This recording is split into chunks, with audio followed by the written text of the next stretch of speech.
Pasangan Ganjar Pranowo dan Mahfud MD dinilai mampu menyaingi Prabowo Subianto dan Gibran Rakabuming Raka meski tanpa dukungan dari Presiden Joko Widodo. Pernyataan itu disampaikan oleh peneliti Saiful Mujani Research and Consulting, Saidiman Ahmad pada Senin 30 Oktober 2023. Meski tanpa dukungan Jokowi, Ganjar Mahfud diyakini masih punya peluang untuk menang. Kesimpulan itu diambil Saidiman berdasarkan sejumlah survei di Indonesia. Dalam data survei, Gibran ternyata tidak mendongkrak elektabilitas Prabowo secara signifikan. Padahal pencalonan Gibran sebagai cawapres sudah direstui oleh Jokowi. Saidiman mengatakan meski mendapatkan endorse dari Jokowi, ternyata elektabilitas Prabowo Gibran tidak naik signifikan. Pemilihan Gibran jadi cawapres justru bisa menurunkan suara Prabowo. Hal itu karena proses masuknya Gibran sebagai cawapres tidak dilakukan secara normal. Saidiman mengatakan bahwa elektabilitas Ganjar Mahfud dengan Prabowo Gibran sangat tipis. Hal itu bisa dimaknai bahwa dukungan Jokowi tidak berpengaruh besar dalam ajang Pilpres 2024. Saidiman yakin jika rekam jejak masih menjadi acuan utama dalam memilih capres-cawapres bukan hanya sekedar melihat trah politik. Selain itu, ia berpendapat dinamika elektabilitas para paslon juga bakal kuat dipengaruhi debat publik. Pada momen debat itu, dia meyakini Prabowo Gibran potensial keok saat beradu gagasan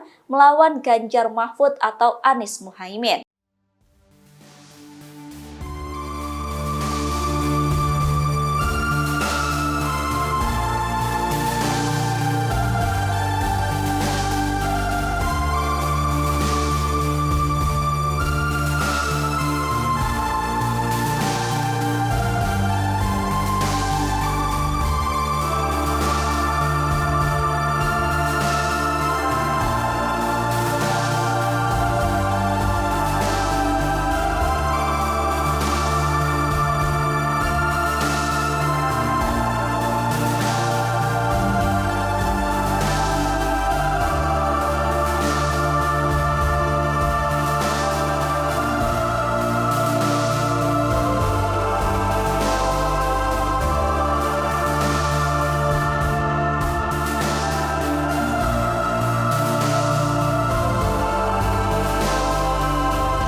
Download Tribun X sekarang, menghadirkan lokal menjadi Indonesia.